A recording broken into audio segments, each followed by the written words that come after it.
Thank you all for coming here. We're a couple days early. Constitution Day is actually this Friday, September 17th, but we're here on Tuesday the 14th. We have a great panel lined up for you to discuss the role of the rule of law, and I'm going to turn it over to our moderator, the president of the Vermont Bar Association, Elizabeth Kruska, to introduce our panel and then get us rolling on with the events for the evening. So I'll turn it right over now. Thank you.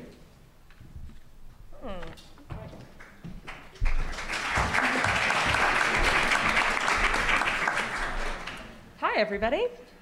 I was sitting way down there, and I would bet you a nickel that I will fall off the stage by the end of the evening. So, so we're here today to celebrate Constitution Day. We celebrate this every year on September 17, and of course, it's to commemorate the signing of the United States Constitution on September 1787. Oops, sorry about that. Every year there's a theme, and this year's theme is advancing the rule of law. So we will get to hear from some great panelists here this afternoon. And I think what I'll do is I'll introduce each panelist individually. I'll introduce you to them, and then before they speak, I'll tell you a little bit more about each one of them. So of course, many of you know Professor Teachout. He's going to start us off, and then we'll get to hear from Justice William Cohen, who's seated next to him. Then we'll get to hear from Judge Cortland Corsones, who is on the end. And then, unfortunately, Justice Carroll was supposed to be with us today, but she's not feeling well, and so the part of Justice Carroll will be played by Justice Cohen. If you had a playbill, we would have put a little leaflet in it so that it could fall out. Anyway, and then last but certainly not least, you'll get to hear from Judge Beth Mann. So I'll introduce them a little bit further when it's everybody's chance to speak. And actually, I should introduce myself. Sorry, I'm Elizabeth Kruska. I'm currently the president of the Vermont Bar Association. I'm a 2004 graduate of Vermont Law School. I currently also teach at Vermont Law School. I teach 2 classes here in the fall, and one of them is called Bail to Jail. The other is an evidence lab class, and I probably will also teach in the spring.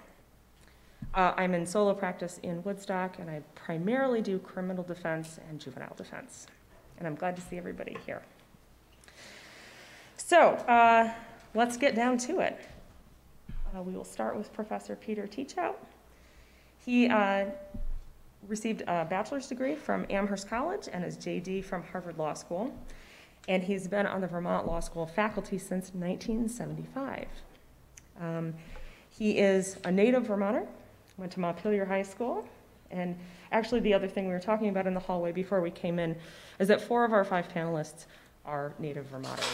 So that's sort of unusual, and for folks who are thinking about staying in Vermont or being in Vermont, you can see that we do have a great tradition of folks sticking around and being here and really loving Vermont.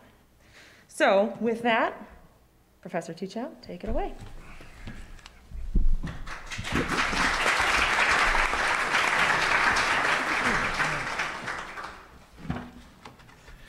I was told that we could speak without a mask on. Is that not true? Yes, you can. It's okay? Yeah. Ta-da! Hey, it's a great privilege and pleasure to be able to participate again in the Constitution Day presentation here at Vermont Law School. Our topic today is advancing the rule of law. It's an enormously complicated, multi-dimensional question. What is the rule of law? Why should we respect it? But I promise you, we're not planning to bring you the whole wagon load of hay. This is a Vermont expression. We're not going to bring you the whole wagon load of hay today. We don't have time. We're just going to try to deliver a few bales and as examples of how our system, in fact, reflects the rule of law, the extent to which it attains something that might be called the rule of law, and the extent to which, in certain respects, it may fall short. So, very generally, stepping way, way back, why respect something called the rule of law? We respect it because it's the opposite of, let me see if I can get this going here. There we go. Is that it? Okay. It's the opposite of a system based on arbitrary rule.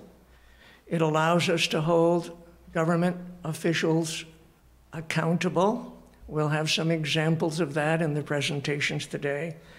And it's also essential to the protection of basic human liberties.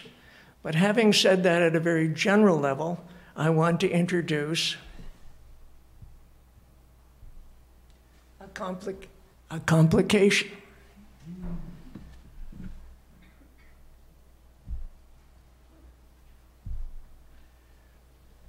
In fact, the rule of law has at least two faces, two basic faces.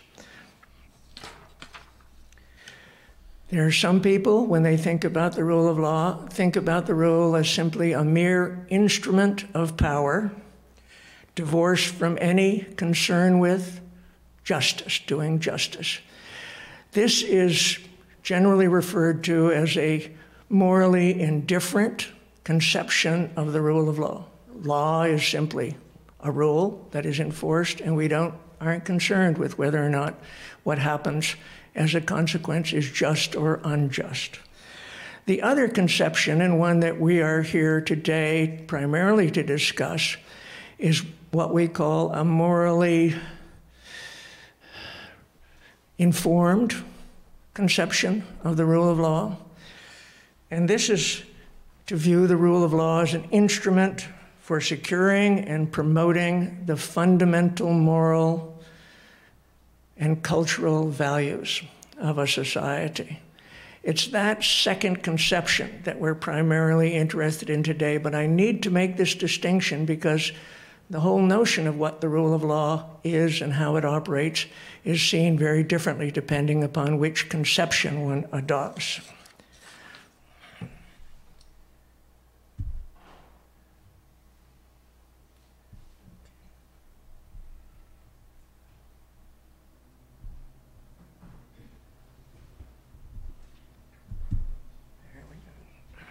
So let's start off with the morally indifferent conception of what the rule of law is. Think about it this way. These are all examples of the rule of law and the way they have operated constitutionally in our American constitutional system. Jim Crow laws, which were adopted after the end of the Civil War and after slavery was banned as a way of keeping recently emancipated slaves in subjugation. That system was enforced through a rule of law. Segregation and anti-miscegenation laws were the rule of law in this country for another half century after the Jim Crow period ended. Death penalty laws endorsed by the Supreme Court of the United States, which have a demonstrably discriminatory impact on Black criminal defendants who have been convicted of capital crimes. That is part of the rule of law. That is enforced by the rule of law. We think about recent state laws that have been adopted limiting access to voting. Those also have the force of the rule of law. So we got to deal with that complication. That is, these are things that are enforced and by what we would call the rule of law. We also should keep in mind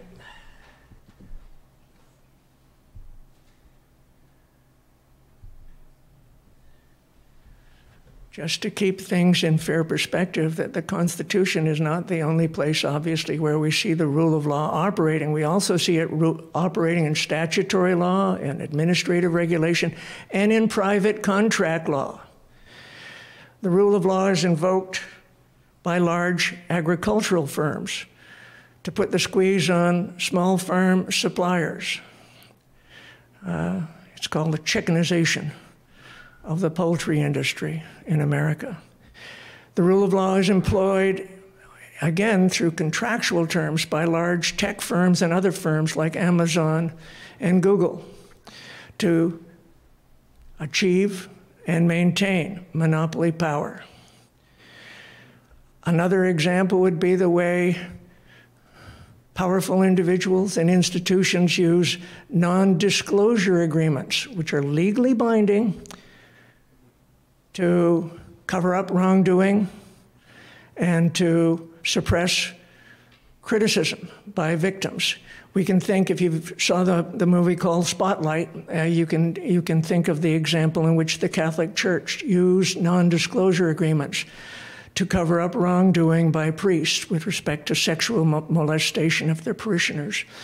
Harvey Weinstein, powerful individual, used non-disclosure agreements to keep his victims from revealing the kind of wrong that he had done. So there are lots of ways in which the rule of law can be used for improper, wrongful purposes, and we just need to recognize that.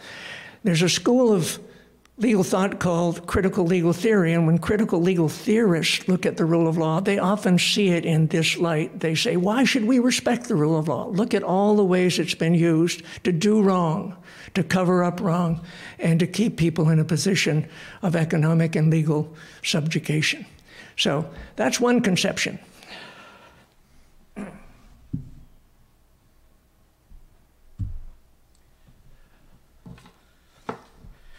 But there's another conception, which is the opposite, which I call the morally integrated or the morally informed conception of the rule of law. This is the second phase. And this is to see and to look at the way the rule of law serves as an instrument for helping establish a legal system that is just and fair and reasonable and workable and respectful of human dignity. And I just want to make that distinction because that's the conception of the rule of law that with which we are concerned here today. What's the role of the Constitution in helping establish that kind of system, that kind of rule of law? And how well are we doing?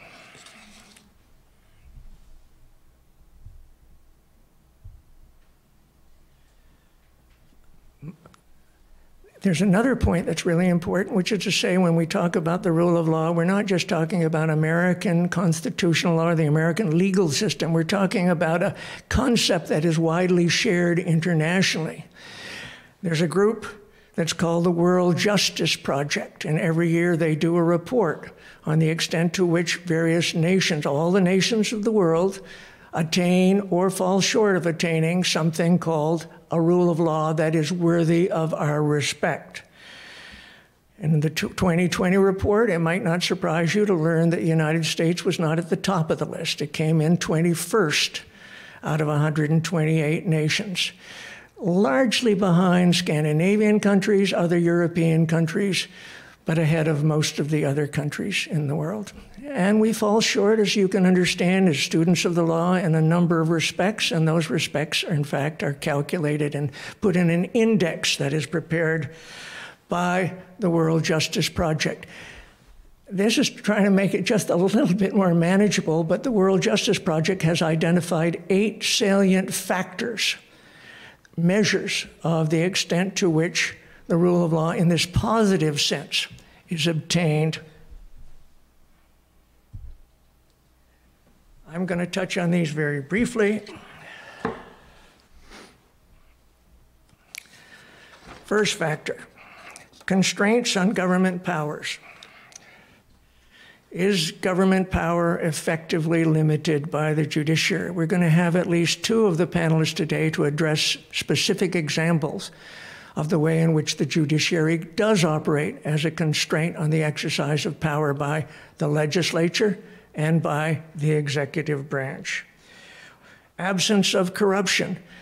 Concern with corruption was a central and preoccupying concern on the part of the framers. They put in 2 clauses in the Constitution called the Emoluments Clause, which are aimed at preventing people who attain political office and the presidency from using that office for personal, private gain. Difficult to enforce in the courts, but that's why the emolument clauses are in the Constitution, because of a concern with the extent to which the executive might become corrupted by an interest in personal gain. We can maybe think of recent examples in our political experience. Open government. To what extent are the records of government open to the public? To what extent does government allow civic participation in important decisions? Fundamental rights. It's really important to say the rule of law is understood as not just a procedural thing, it is a substantive thing with very substantial and deep substantive content. What about equal access to justice? What about discrimination on the basis of race or gender or other factors? Okay. What about protecting free expression? How important is that to ensuring that government works effectively and fairly through the exercise of the right to speak and the right to express one's views? Fifth, order and security. We got some problems there, but to what extent does our system ensure that crime is effectively controlled and the absence of civil violence? That's increasingly a problem in our culture. Regulatory enforcement. To what extent are agency decisions made free from improper influence? Civil justice. Do we have a system that provides genuinely equal access to our justice system? You look at the inscription over the Supreme Court, equal justice under law. And yet you question whether, in fact, our system of justice is equally accessible by the rich and the poor. Okay? And finally, criminal justice. One of the questions is the criminal system, the criminal justice system, operate in a timely and effective way? So those are just examples of the sorts of inquiries that go into assessing the relative performance of various nations in the World Justice Index. So for today, we got 4 panel presentations. I have never called on Attorney Kruska in my class,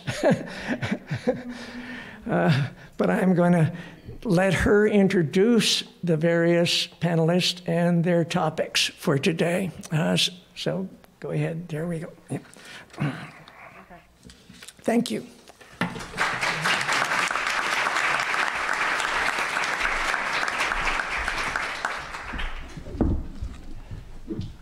right. Thank you, Professor Teachout. And yes, that's true. Oh, here, would you like this back? I never got called on, but that just means that perhaps I was really good at hiding behind people in front of me. Okay. So, to get us started with our first panel presentation, we're going to hear from Justice Cohen, and he's going to talk to us about the early Vermont experience with the elimination of special legislative treatment of litigants. I'd like to tell you just a little bit about Justice Cohen. He's seated right here next to Professor Teachout. He is originally from Rutland. He went to George Washington University and is a graduate of Vermont Law School. He practiced in private practice and was a deputy state's attorney before being appointed to the bench in 1999. And then in 2019, he was appointed from the trial court bench to the Vermont Supreme Court. So we're very glad to have him here today, and looking forward to hearing your presentation.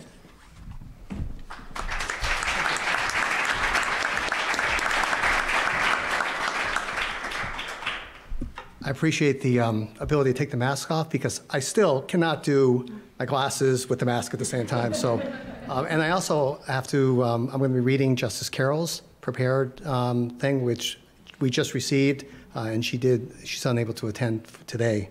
I think some of the other parts of the rule of law that are really important to think about are, for example, the World Bank. The World Bank is designated with giving money to emerging countries, but an important component of that lending involves a legitimate court system in case it needs to be collected. That's an important part of looking at the rule of law and the way it shapes countries, the way it shapes people. Also, the Uniform Commercial Code was designed specifically to provide a uniform set of laws so that states could transact commerce between themselves during the 1930s, and it's shown great success. I'm not sure if Justice Firestone still teaches sales, but you can see the benefit of that. So as part of being a sitting judge or a sitting justice, we're really restricted on what we can talk about. We can't talk about any case that potentially would come in front of us. So that eliminated a significant amount of current issues that face many states, have yet to face Vermont, but we did have to restrict it. So I asked Professor Teachout to suggest a few things, and he informed me of this thing called the Council of Censors. And those who want to Google it, it's censor with a C, not an S. So I think I knew a lot about Vermont history. I studied Vermont history. I had never heard of this before, and I learned a significant amount of Vermont history from, say, 1777, when Vermont became an independent state, until the council was disbanded in 1870. So it's easy for me to talk about the council because it was disbanded. It disbanded in 1870, and it'll never, ever become an issue in front of the court.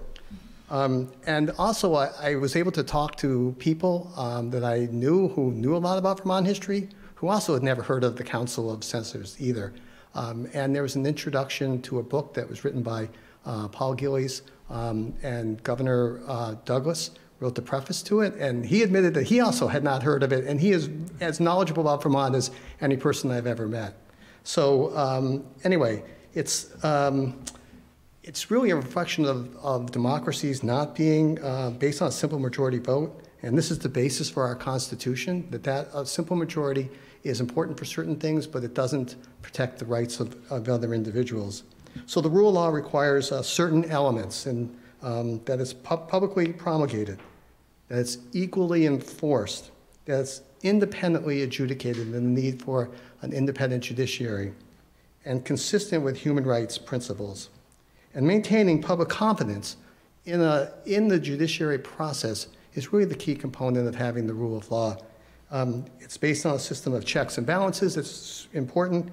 Justice Breyer recently said that judges are loyal only to the rule of law and not to a political party, and also said that the odor of partisanship damage to the judiciary. And I think we're seeing that more and more.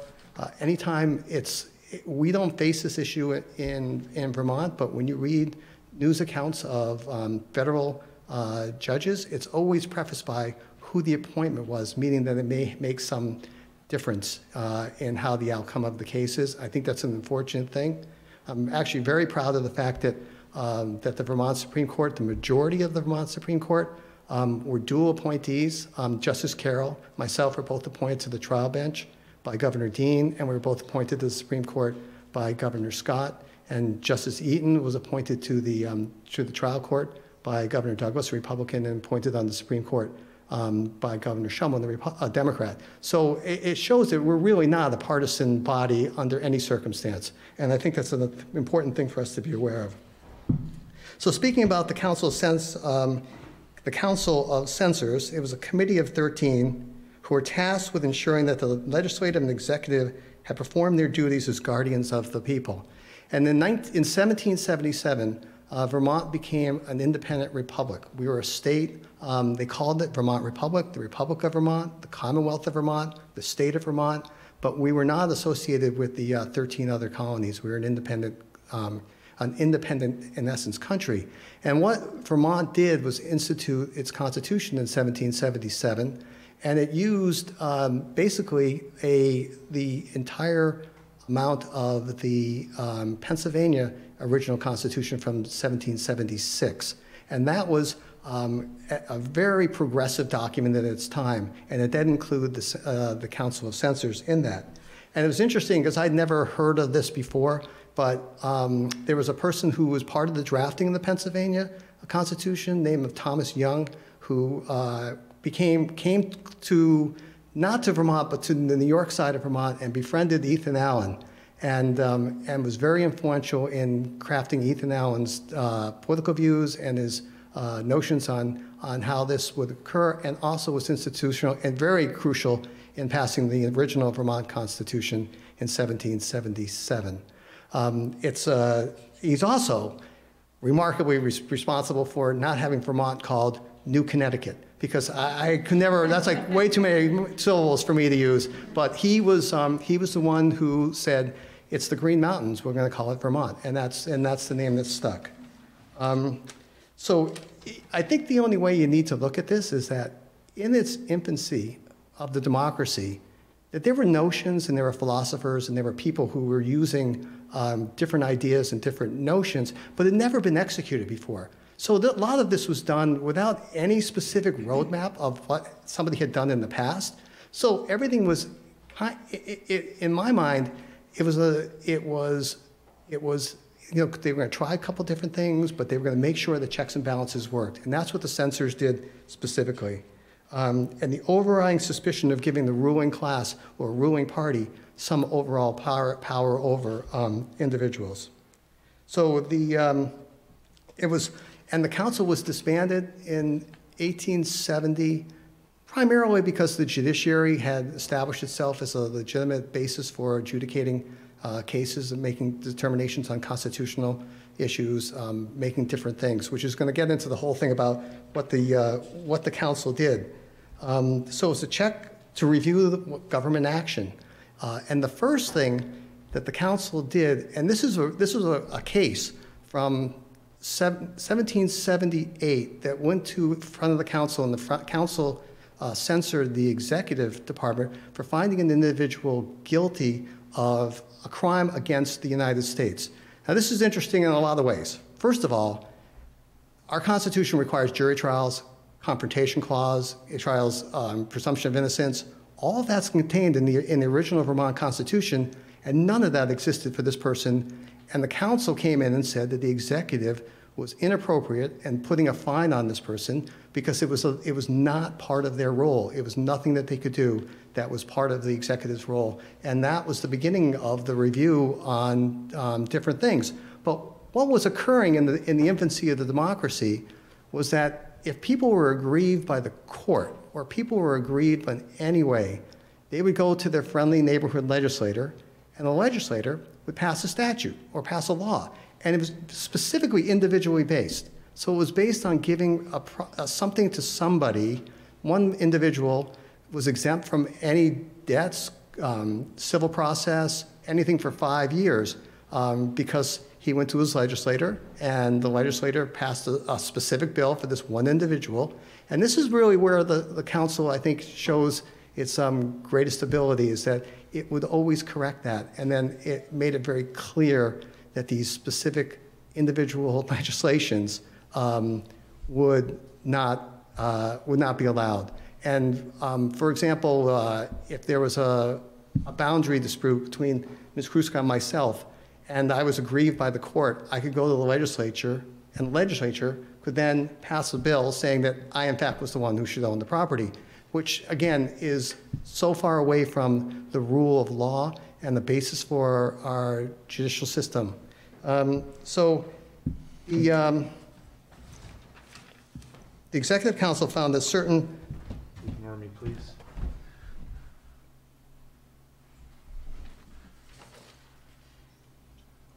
Should I interrupt, or? You should continue. Okay. Was the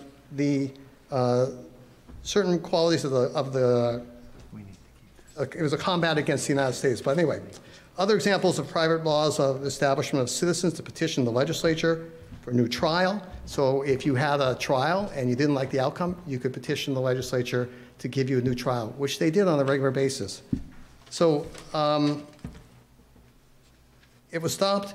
Again, it was stopped with the establishment of a strong judiciary in the state of Vermont, and one I think which still exists. We have a great system in the state where matters are adjudicated by jurors. I don't know if anyone's ever been on jury duty in Vermont or experienced juries in Vermont, but it's one thing that I do miss on being a trial judge, is to watch how the jurors seriously they take their job and how responsible they are with that. And that has really been one of my great pleasures of being a judge, and I thank you.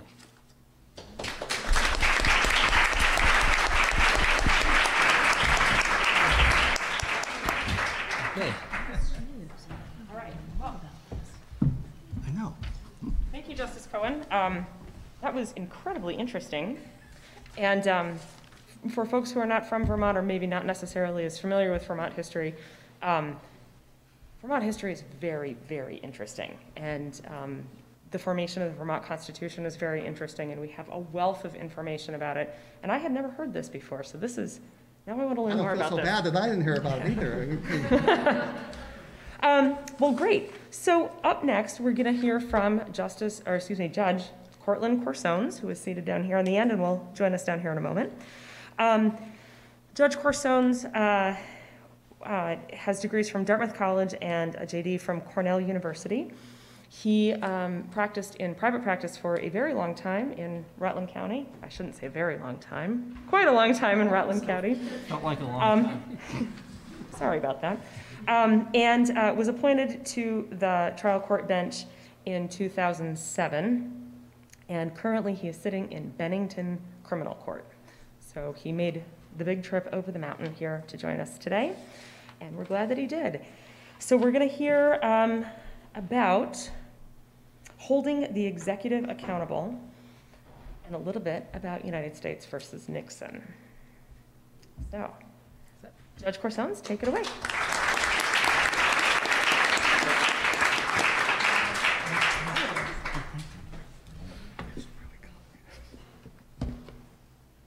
Thank you, Elizabeth. So Justice Cohen talked about the Council of Censors from the late 1700s. I'm going to move us forward about 200 years to 1974, but I think it's still safe I can talk about that, Justice Cohen, the case from then? All right. So I'm going to talk about the rule of law and the subtitle, No One is Above the Law, and an excellent case to, is that getting too much feedback? An excellent case to demonstrate that is United States versus Nixon. So this is going to be a little more of a case study than the last couple of presentations will be, but I'm going to start out talking about the facts of the case and then the Supreme Court's analysis and its weighing of the various constitutional issues that came up in the case. So background, the facts of the case are that the special prosecutor who was appointed by the Attorney General was prosecuting several of the president's aides and government officials in the U.S. District Court. And he was prosecuting them for obstruction of justice and fraud against the United States. And as part of his case and part of his evidence, he was subpoenaing President Nixon's tape recordings of conversations which he had had with these very same defendants, arguing it has very relevant information for our case and for our prosecution. And the president argued, and the case, there's a lot of issues in this case, but I'm just going to focus on executive privilege. The president argued, no, these are my confidential conversations which I had with my aides, and I've got blanket protection through executive privilege, and no one's allowed to see them unless I say they're allowed to see them. The prosecutor argued that he had good reason to believe that the president's tapes included conversations with the defendants and that would be relevant evidence in the actual prosecution. Now, if you think about it, I mean, I think it sounds a little strange or perhaps a little perverse to us that valuable evidence either for the prosecution or on the other side of things for the defendant can be kept away from the parties and from the court in determining guilt and innocence. So the president, if you take it to its logical extent, was saying, well, somebody may go to jail wrongfully because I'm not going to disclose any of these tapes. So I think the reason it sounds a little perverse to us is we're fairly used to the rule of law and our constitutional rights, but even back in 1974, there was some question to what extent these rules did apply to the President of the United States. So, obviously, folks are familiar with Marbury versus Madison. The President first argued that the executive makes the decision as to what evidence can be presented in court, because really it's the Department of Justice that brings prosecutions. The President's the head of the Department of Justice, therefore I have the final say. That was the first argument, and the Supreme Court brushed that aside quickly, going back to Marbury versus Madison, indicating it's the courts which decide constitutional disputes, not the chief executive, or if it was relevant, not the leaders of Congress. But in U.S. versus Nixon, the court did have to decide between a couple of very important competing concepts. And one is executive privilege, and the Supreme Court indicated that, yes, indeed, executive privilege does exist. And I'm going to give you a fairly lengthy quote. I'll try to shorten it up a little bit, but I think it's important to understand that this executive privilege is real, and President Nixon was asserting something that on the surface certainly was real and could be considered compelling. And the Supreme Court held that the expectation of a president to the confidentiality of his conversations and correspondence, like the claim of confidentiality of judicial deliberations, for example, have all the values which we accord deference for the privacy of all citizens, and added to those values is the necessary protection of the public interest in candid, objective, and even blunt or harsh opinions in presidential decision-making. The privilege is fundamental to the operation of government and inextricably rooted in the separation of powers in the U.S. Constitution. So executive privilege is something that, according to the Supreme Court, is fundamental to our constitutional rights. But on the other side, the court indicated, but this presumptive privilege must be considered in light of our historic commitment to the rule of law. This is nowhere more profoundly manifest than in our view than the twofold aim of criminal justice, which is that guilt shall not escape, nor innocence suffer. We have elected to employ an adversary system of criminal justice in which the parties contest all issues before a court of law. The need to develop all relevant facts in the adversary system is both fundamental and comprehensive. The ends of criminal justice would be defeated if judgments were to be founded on a partial, speculative presentation of the facts. The very integrity of the judicial system and public confidence in the system depend on full disclosure of all the facts. So, now the Supreme Court's laid out, we've got these two competing interests, executive privilege and basically due process of law. And so how does the Supreme Court come down on this issue? They determine that since executive privilege is in fact in derogation of the truth-finding function of our criminal justice system, it must be narrowly construed. Here, President Nixon has asserted a blanket objection through executive privilege to the disclosure of the subpoenaed tapes. The Supreme Court held that since the special prosecutor had made a showing of relevancy, admissibility, and specificity, the president's claim of executive privilege was overly broad, and since he did not assert a supported claim of the need to protect military, diplomatic, or sensitive national security secrets, he must produce the tapes for review. In other words, since President Nixon's assertion of executive privilege did not critically argue that a critical function of the executive department was at risk, his claim must be denied. So that was the eventual holding of the Supreme Court in this decision, and it's worth noting that the court had some closing remarks. First, it quoted Chief Justice Marshall from United States versus Aaron Burr, an 1807 case. And of course, Aaron Burr was a former vice president of the United States, and if you don't know that, he was a character in the play Hamilton, if you've heard of that. And in that case, Chief Justice Marshall was actually serving as the trial judge, and Aaron Burr was accused of the crime of leading a military expedition against Spanish-controlled territory and was now part of the Western United States. Burr argued that President Jefferson had in his possession a letter which would help to exonerate him. President Jefferson asserted what would today be considered a claim of executive privilege.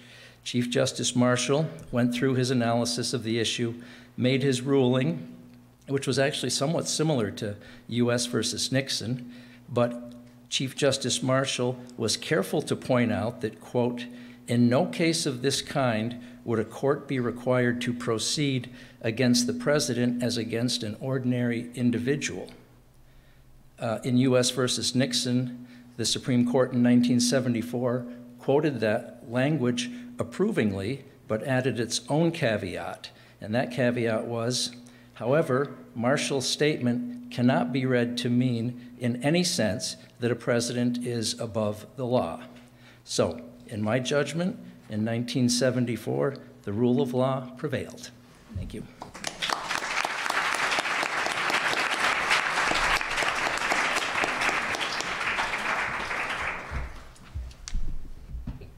Thank you, Judge Corsones.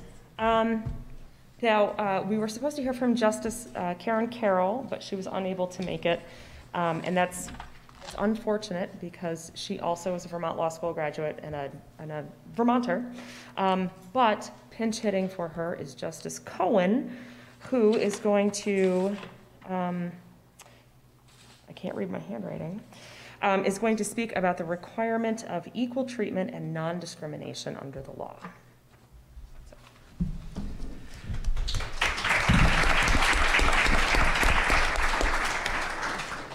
So this is a game day change. I'm just past Interstate 89, and Justice Carroll calls and said, I can't go. And I said, she was feeling very ill. And so then I come here and I see Terry Corsones, who's the head of the Vermont Bar Association, said, Justice Carroll can't be here. She then sends her presentation to Terry Corsones, who then gives it to Professor Teachout, who prints it out. So I have no idea what's in this. I have not read it, but I can assure you, if Justice Carroll did it, it's going to be very good. But I beg your indulgence as I'm reading this for the first time right now. So, jurisdictions all over this country have recognized certain fundamental rights, including but not limited to education, privacy, speech, decisions with respect to raising children, marriage, dying as one chooses, and equal treatment, free from racial discrimination. I will focus my comments on the fundamental right to be treated equally.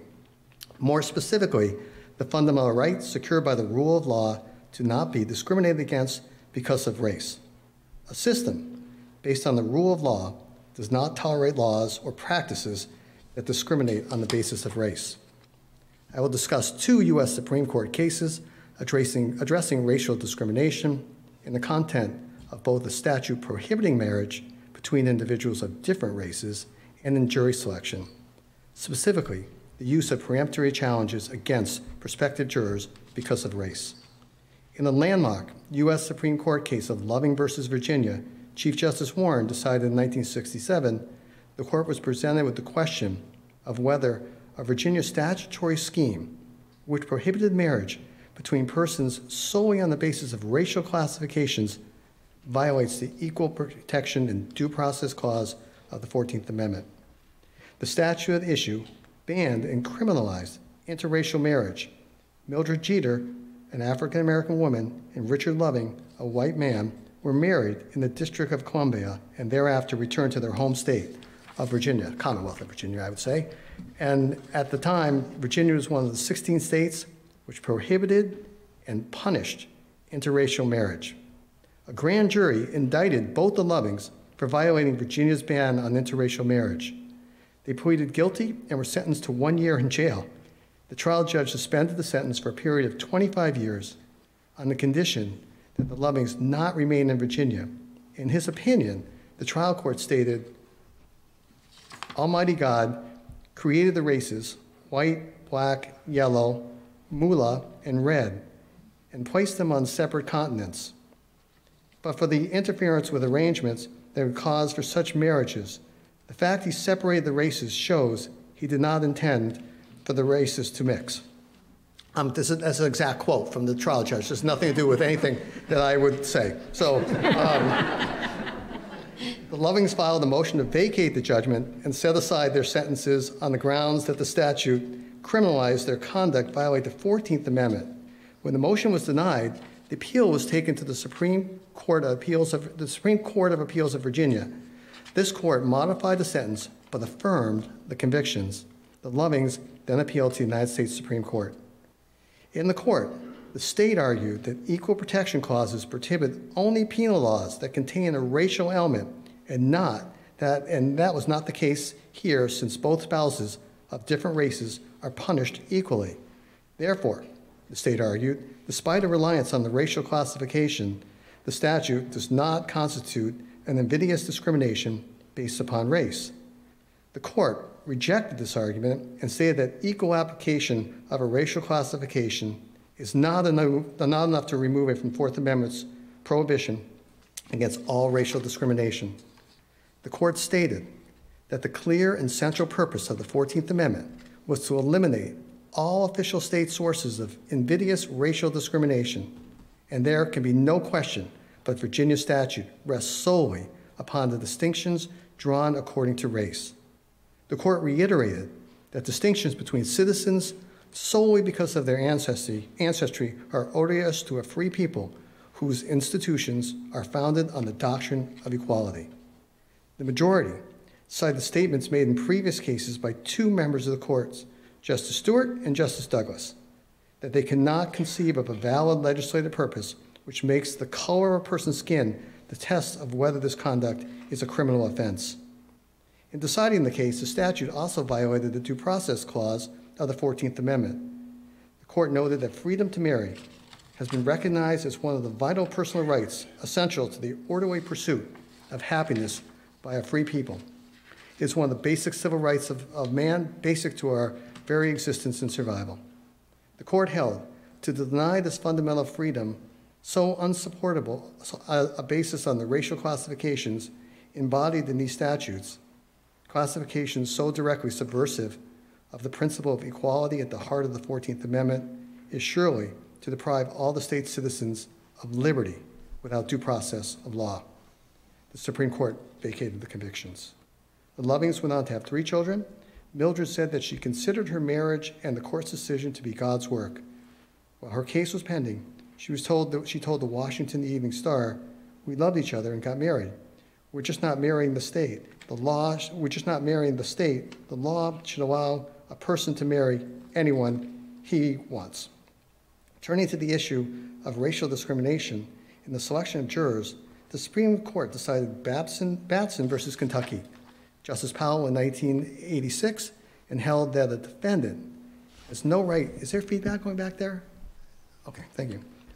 While a defendant has no right to a petite jury composed in whole or part of persons of his own race, the Equal Protection Clause prohibits prosecutors from challenging potential jurors solely on account of their race or the assumption that black jurors as a group will be unable to impartially consider the state's case against a black defendant.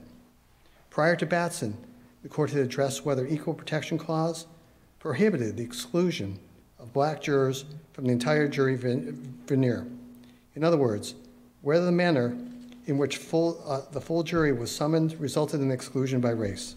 Batson, more specifically, addressed whether racial discrimination resulted via use of peremptory challenges during the individual selection process. The prosecutor used his peremptory challenges to strike all 4 black persons on the panel and a trial of a black defendant.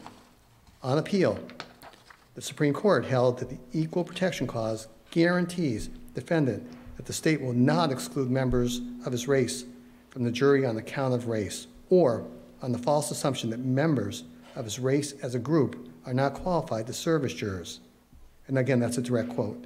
Batson established the standards for assessing whether a prima facie case for discriminatory selection has been made.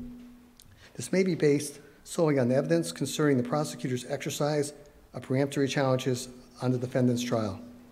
To establish a prima facie case of purposeful discrimination, a defendant must show, 1, that he or she is a member of a cognizable racial group and that the prosecutor has exercised peremptory challenge to remove members of a defendant's race from the panel.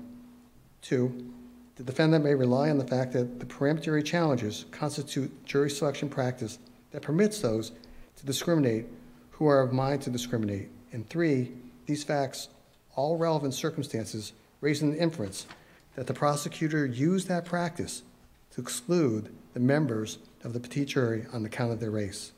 According to the court, this combination raises a required inference of a discriminatory purpose. The burden then shifts to the state.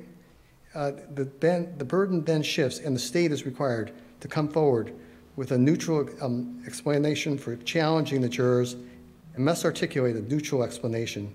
Denying a discriminatory motive alone will not suffice. This ruling was based on the court's recognition of the reality that peremptory challenges have been used to discriminate based upon race. In summary, the court stated, quote, in view of the heterogeneous population of our nation, public respect for our criminal justice system and the rule of law will be strengthened if we ensure that no citizen is disqualified from jury service because of their race, close quote. This prohibition was extended to peremptory challenges made to the defense as well in Georgia versus Cohen, later in 1992. Interesting, Great Britain and Canada have both eliminated the use of peremptory challenges. Several weeks ago, Arizona followed suit, and the Supreme Court of Arizona adopted a rule eliminating peremptory challenges beginning January 2022.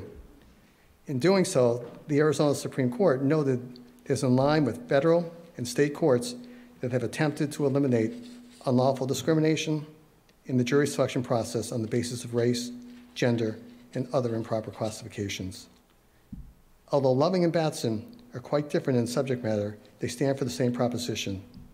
The rule of law ensures that there can be no unequal treatment based upon race.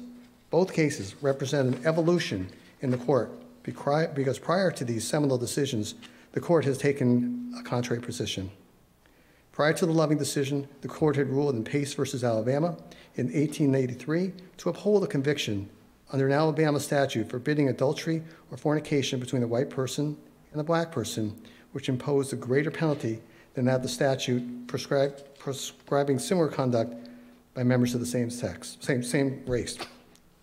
And prior to Batson, the court held in Swain versus Alabama in 1965 that in order to prove racial discrimination, the summoning of jurors for the venue, a defendant faced a heavy burden of proving a systematic rather than individual exclusion of group jurors from the venue. The court continues to evolve its protection of fundamental right to be free from racial discrimination.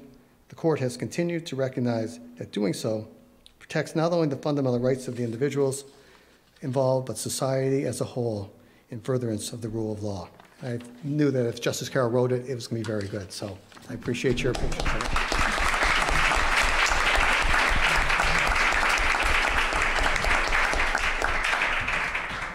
You got through. Great, thank you, Justice Cohen. And our final presentation, we get to hear from Judge Beth Mann. Judge Mann has a lengthy experience in private practice and also as a federal public defender here in Vermont. She was appointed to the bench in 2016. I was going to say 2006, but 2016. And she currently sits in the Wyndham Family Division, and she also oversees the Southern Vermont DUI docket, which is a treatment court here in Vermont. So we get to hear Judge Mann now tell us about why protecting free speech rights of those who express views offensive to the majority is essential to the preservation of the rule of law.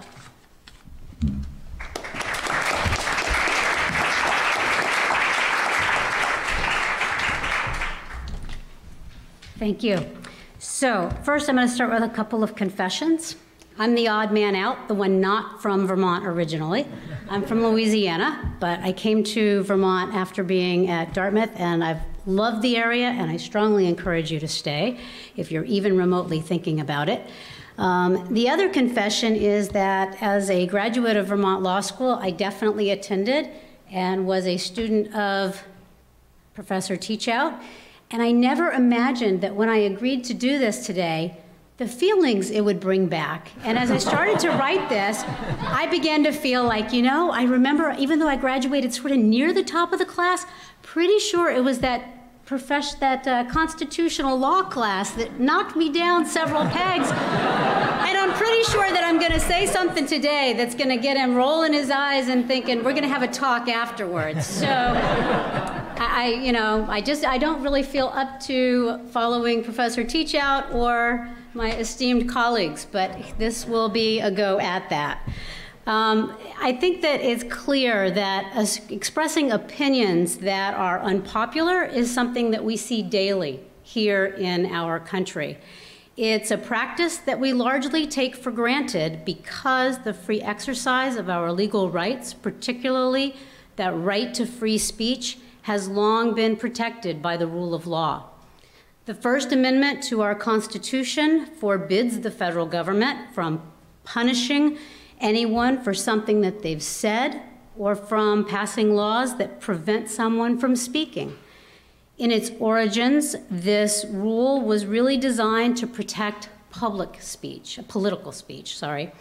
It was to keep the government from shutting down newspapers that expressed dissent. Over time, our Supreme Court has interpreted speech more broadly. We've expanded it from simply the spoken word to include protections for marches, for protests, for demonstrations, and other forms of expressive conduct. The concept has been further expanded to cover what we would consider to be hate speech, as well as offensive conduct, which often is seen to include flag burning. This means that no matter how offensive someone's ideas or how upsetting their actions may be, the First Amendment will protect their right to be heard. There are many cases in the constitutional jurisprudence that demonstrate these First Amendment rights. One of the more recent ones, and somewhat more recent than some of the other cases we've talked about today, is Snyder versus Phelps. In that case, Fred Phelps and his followers at the Westboro Baptist Church believe that God punishes the United States for its tolerance of homosexuality, particularly that tolerance within the military. They would routinely demonstrate to their beliefs by picketing at military funerals. In 2006, Lance Corporal Matthew Snyder, the son of Albert Snyder, was killed in the line of duty in Iraq. The Westboro group decided that they would picket his funeral, and they did so.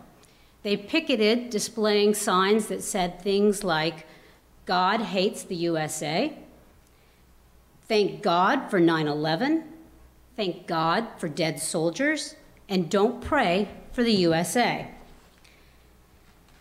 The church had notified local authorities prior to the funeral that it planned to protest, but throughout the funeral, they remained on public lands adjacent to a public street, and they obeyed all commands that were given to them by the local police.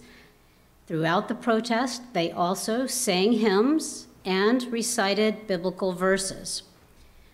Albert Snyder was aware that the picketers were present at the time of the funeral, but from his vantage point, he could not see their signs and did not know what they were saying. It was only after the funeral, when he saw a news report, that he became aware of the church's message. He then sued, claiming that they had inflicted severe emotional distress. Phelps and the Westboro Church responded that their speech, both the picketing and the signs, were protected under the Free Speech Clause of the First Amendment. The Supreme Court was then called upon to determine whether Westboro's signs and comments while picketing at the Snyder funeral related to matters of public concern or were therefore entitled to protection under the First Amendment. As we now know, the Supreme Court majority did hold that that speech was protected based on a determination that its content was a matter of public concern. The court explained more specifically that speech deals with matters of public concern when it can be fairly considered as relating to any matter of political, social, or other concern to the community, or when it is the subject of general interest and of value and concern for the public. Speech on public issues is entitled to special protection under the First Amendment because it serves the principle that debate on public issues should be uninhibited, robust, and wide open. To determine whether the speech at issue here was a matter of public concern, the court evaluated all of the circumstances, as it often must do. They considered what was said, where it was said, and how it was said. And even though some of the picket signs could be seen as targeting only the Snyder family, the majority of those signs addressed issues regarding the moral conduct of the U.S., the fate of the U.S., and homosexuality in the military. As such, the court concluded that the overall thrust and the dominant theme of their speech was related to broader public issues.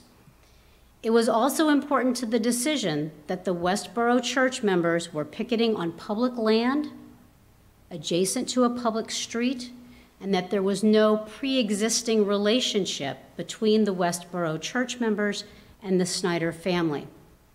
The court concluded that Phelps and his followers were speaking on matters of public concern and were therefore entitled to their First Amendment protections.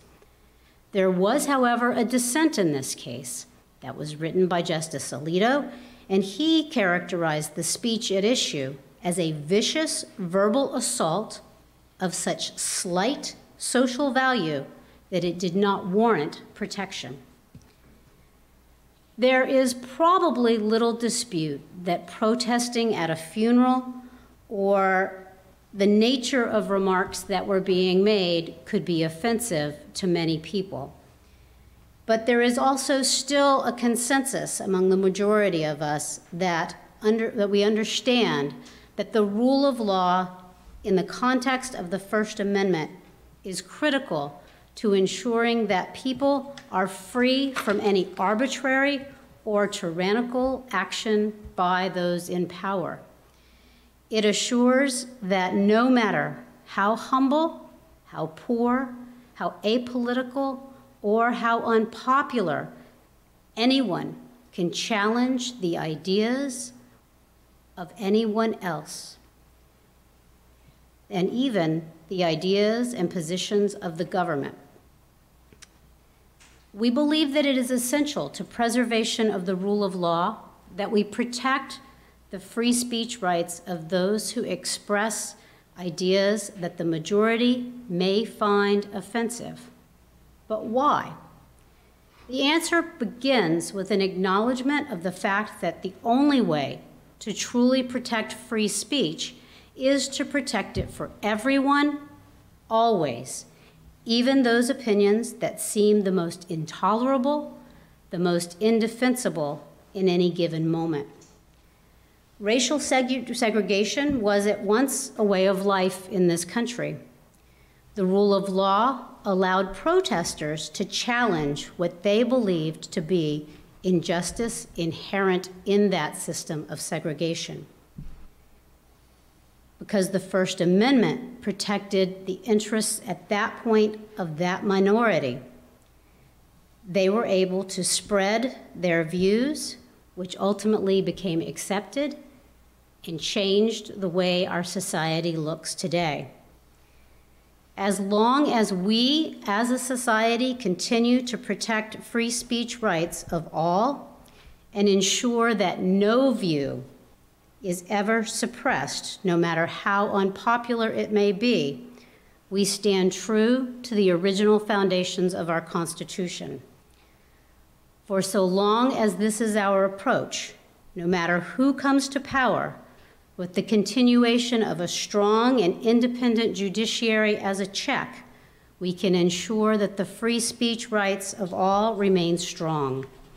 We must appreciate that the understanding of the views of others may sometimes change due to this. It may also simply allow us to strengthen our own original positions. But it is important that as we go forward, we remain vigilant in evaluating the issues in the context of an ever-changing society. We must look ahead to potential threats to free speech and the rule of law, and we must question whether changes of technology in our society pose risks to those concepts. Without in any way suggesting a right side or a wrong side, we should ask, has the development of large technology companies that control social media, on which many of us rely, and the access to that social media, has in any way created a new avenue for free speech, or has it created a new threat to free speech? Do those companies today hold a position of power and control that was once uniquely thought to be the power and control held by the government? Or do they now provide a new way of strengthening free speech and confronting that government? The First Amendment only precludes our government from making laws that restrict the freedom of speech. In other words, a private person or a private company cannot violate constitutional free speech rights. Does the First Amendment allow our government to regulate the decisions of those social media companies? Or can those companies proceed unfettered to restrict free speech in a way that could never have been contemplated by our founding fathers? To the contrary, is it possible that the rule of law is itself the mechanism by which we can transcend the ever-changing technology and continue to preserve free speech for all? So long as we remain vigilant to preserve the rule of law, that we make sure that our rules and our laws are publicly promulgated, that we enforce them equally, and we have the support of an independent judiciary, I believe that debate on all public issues will remain uninhibited, robust, and wide open, just as was originally contemplated under the First Amendment. Thank you.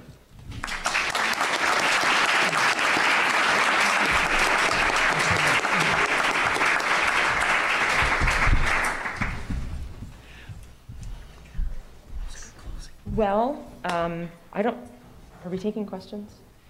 We have just a few, we've run over a little bit, so, but why don't we, if there are 2 or 3 or 4 questions, we'll go ahead. Okay, sounds like we have time for a handful of questions, if anybody has questions for any of our panelists about anything we've heard about tonight. Yes, go ahead. Sure, actually, why don't you come on up? No, Bill's got a mic. Oh, sorry, he's gonna bring you one. We can actually hear you from here, but. Yeah, but they can't. Hi, my name is Phoebe Howe. Thank you for your presentations. My question for those of you who are sitting judges and justices, you gave several examples of how our legislative and judicial systems have really fallen short in the past in terms of advancing justice for all. And I'm wondering, in your roles, how you balance the requirement that you rely on case law and precedent and statute in sort of a reactive way with your desire to be more proactive about advancing justice. That's a good one for you, I think. That's a tough question. I think that the decisions do have to be made. Sorry. I think our decisions do have to do just what you said. They rely on the statutes and the precedents. And then we turn to the guys at the top to tell us that, you know, we're wrong or that there's a policy shift that may need to be made.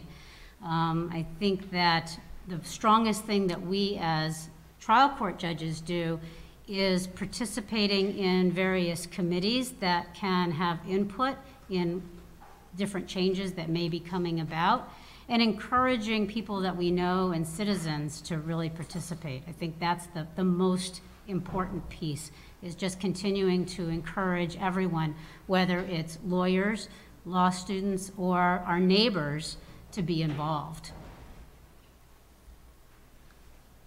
We also have treatment courts as an alternative. Judge Mann sits on one, the DUI treatment court, and in my last rotation, I sat in the drug court in Rutland, and that's much different than the adversary system that we have otherwise, and it's much more of a collaborative court where there's the judge, but there's also a social worker, there's representative law enforcement, there's a defense counsel, there is a prosecutor, there's a caseworker that manages it all. So it's something that's very different, and hopefully it's an effective way of handling some of these intractable problems that we have, which are really all rooted in substance abuse, whether it's alcohol or drugs. So we have several of those courts throughout the state as well. And we spend, more so than as a trial judge, on the appellate court, spend a significant amount of time trying to determine legislative intent and what was the legislature trying to do in reviewing a statute that, say, one of the trial judges ruled on. And that's a big shift for me on being at the court, and then whether or not the statute's ambiguous or not ambiguous. Great, that was a, Sorry about that. oh, that's okay. Yeah, I'm trying to wake up the computer so that we can have the annotation. I don't get this one's going. I tried to do that, but it No, we needed a can- password, so I couldn't do it. So are there any other questions? Continue Sure. with questions and ignore me, please. Okay, great question. Does anybody have any other questions? Yes, over here in the green in the front. Thank you. Building on the prior question, do any of you folks on the panel think it's appropriate for members of the judiciary to participate in formulating public policy as opposed to enforcing it? I'll give you a simple answer to that, no. So I don't think that's our role and that's our job. I think our job is to adjudicate issues that come before us and not to be involved in the policy determinations. Thank you. Okay, and I think we probably have time for one more. Okay, back here in the red.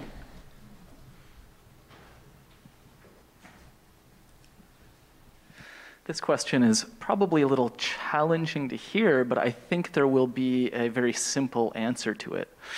My name is Ben Gray. I'm a 2L student here at VLS.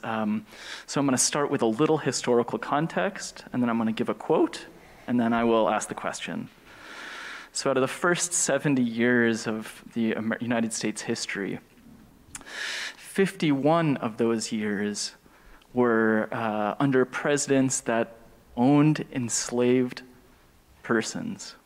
The only presidents that were re-elected during that time period were owners of enslaved persons. Clearly, a lot of changes has happened since then.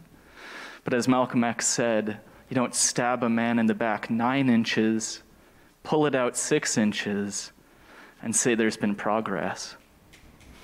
In the late 1970s, I think, and I'm only a 2L student, so maybe my dates are incorrect in this, but the Supreme Court held that the Constitution is colorblind.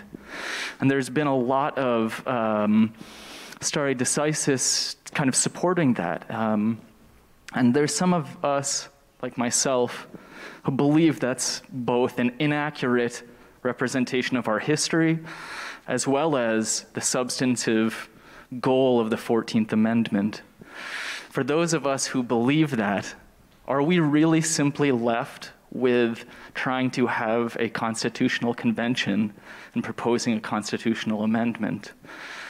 So that's my question. Is that my only solution, given the strength of stare decisis around this issue? I'm just going to say one thing on that. I'm not going to weigh into the question at all. Absolutely, it's a tough But one. the first article of the Vermont Constitution in 1777 outlawed slavery. So that's the model that we have in Vermont, and that was the beginning of, and that's the first article. I encourage you to read the Vermont Constitution. I will. Because it's a very rich document. Thank you. Amazing document, especially when you consider its original date. And in 1803, the Vermont Supreme Court had to interpret the first article. And in the context of a case where a Supreme Court justice, a guy named Jacobs, had actually brought a slave into the state of Vermont, and they had to determine whether or not the bill of sale was recognizable in the state. But interpreting the Vermont Constitution, they said when somebody who's acquired a slave elsewhere brings a slave or indentured servant into the state, the bill of sale is inoperative. It doesn't operate in Vermont, and there's not a single case in which the Vermont courts ever upheld a bill of sale for a slave. So that is, Justice Cohen is right about the Vermont tradition, but your question is perfectly accurate and interesting. I'm not clear exactly what a constitutional convention would accomplish.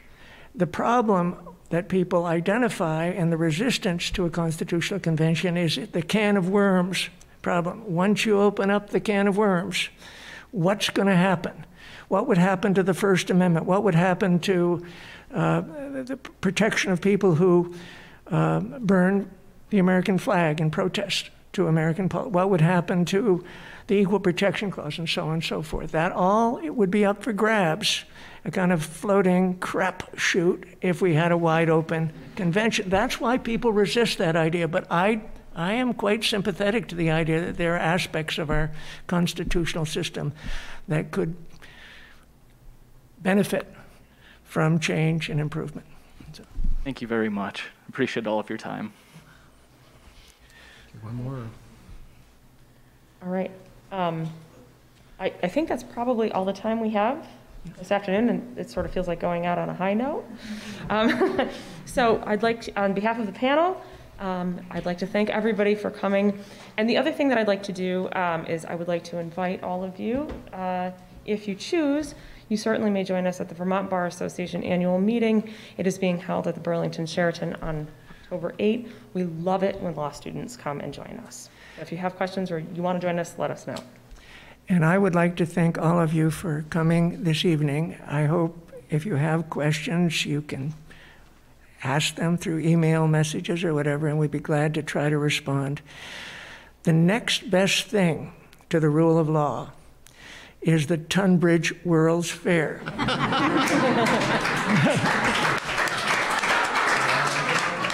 Which opens on Thursday this week.